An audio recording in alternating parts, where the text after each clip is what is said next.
সেই দিন আর বেশি দূরে নয়, যেদিন আমার মৃত্যুর খবরটা ভেসে আসবে মসজিদের মাইকে, আর আমার নিথর দেহটা দেখে মানুষ আফসোস করে বলবে, কালকেও দেখেছিলাম এই মানুষটাকে মুচকি হেসে কথা বলতে, তবে আজ হঠাৎ এমন হলো কেন? মানুষটা বড্ড ভালো ছিল। কারো কারো হয়তোবা চোখের কোণে অশ্রু জমবে, আবার কারো কারো চোখ থেকে হয়তোবা 2 ফোঁটা জলও গড়িয়ে পড়বে। আবার অনেকেই খুশি হয়ে বলবে, যাক, ভালোই হলো, আপদটা বিদায় হয়েছে। বেঁচে থাকতে কি কম জ্বালিয়েছিল? ব্যস্ততার কারণে আমার অনেক কাছের মানুষরাও হয়তোবা আমার জানাজায় উপস্থিত হতে পারবে না।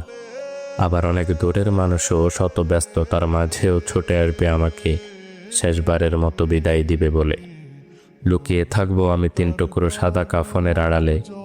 কেউ কেউ ছুটে আসবে আমাকে শেষবারের মতো একটুখানি দেখবে বলে। আবার কেউ কেউ আমার মৃত্যুর সংবাদ শুনে দোয়া পড়াটাও প্রয়োজন বোধ মনে করবে না। সেই দিন আমার পাশে থাকা ছোট্টকাল থেকে আমায় আদর যত্নে বড় করে তোলা প্রিয় মানুষগুলো বলবে, লাশ বেশি সময় ধরে ঘরে রাখতে নেই, তাড়াতাড়ি নিয়ে চলো। দাফন কার্যে অত বেশি দেরি করতে নেই।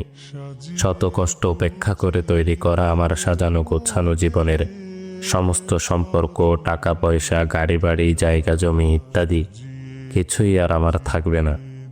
এমনকি দিন কয়েক পর হয়তোবা আমার অস্তিত্বটুকুও হারিয়ে যাবে মরুর ধূলিকণার মতো। তারপরও কেন জানি আমার অহংকার, সম্পদের লালসা, ক্ষমতার তৃষ্ণা ইত্যাদি যেন দিন দিন বেড়েই চলেছে।